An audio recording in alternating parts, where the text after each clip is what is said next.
Hi guys, welcome back. আজকে খুব মজার একটা রেসিপি শেয়ার করব লাউ পাতা দিয়ে, যেটা হচ্ছে গরম ভাতের সাথেও খেতে খুব মজা লাগে, কিংবা বন্ধুদের সাথে আড্ডায়ও কিন্তু পাকোড়া হিসাবে খেতে অসম্ভব মজা লাগে। প্রথমে আমি লাউ শাকের পাতাগুলো গরম পানিতে ভিজিয়ে নিচ্ছি। গরম পানিটা কিন্তু এইরকম, যেটা কিন্তু আমার হাত সহ্য করতে পারছে।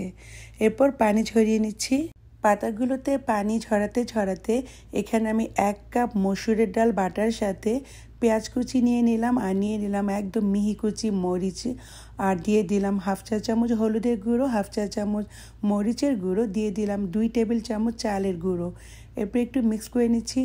ভুলে গিয়েছিলাম ইম্পর্টেন্ট জিনিসটা দিতে, সেটা হচ্ছে লবণ। লবণটা টেস্ট মতো দিয়ে পুরোপুরি ভালোভাবে মিশিয়ে নিতে হবে।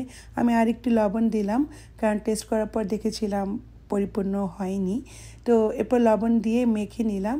আর এদিকে পাতা থেকে পানি ঝরে গেছে। এখন এই পাতার মধ্যে ডালের মিশ্রণটা সুন্দর করে পুরো পাতার মধ্যে স্প্রেড করে দিব। খুব মোটা করে লেয়ার দেওয়া লাগবে না, পাতলা করে দিলেই হবে। আর সরি বলে নিচ্ছি, আই লস্ট মাই ভয়েস, আমার গলা শুনে বুঝতে পারছেন। তো এনিওয়েজ রেসিপিতেই চলে যাই। পুরো পাতায় ছড়িয়ে লাগানোর পরে এরপর পাতাটাকে ফোল্ড করে আরও একটা লেয়ারে এখানে দিয়ে দিব ডাল বাটা। আর ভাজটা আপনাদের পছন্দ মতো করতে পারবেন, এতে কোনো ধরা বাঁধা নিয়ম নেই। তো প্রত্যেকটা ভাজের সাথে সাথে আমি এরকম ডালের বাটাটা দিয়ে দিচ্ছি, এতে করে খেতে অনেক মজার হয়।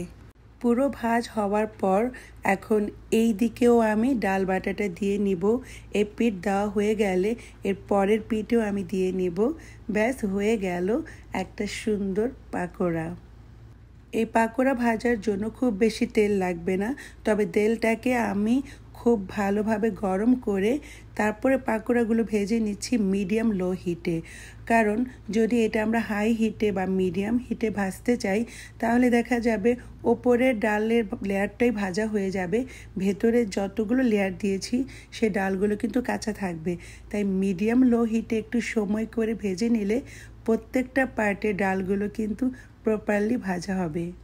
একে একে সবগুলো লাউ শাকের পাকোড়া ভেজে নিলাম। আপনারা কি বলেন, পাকোড়া না বড়া?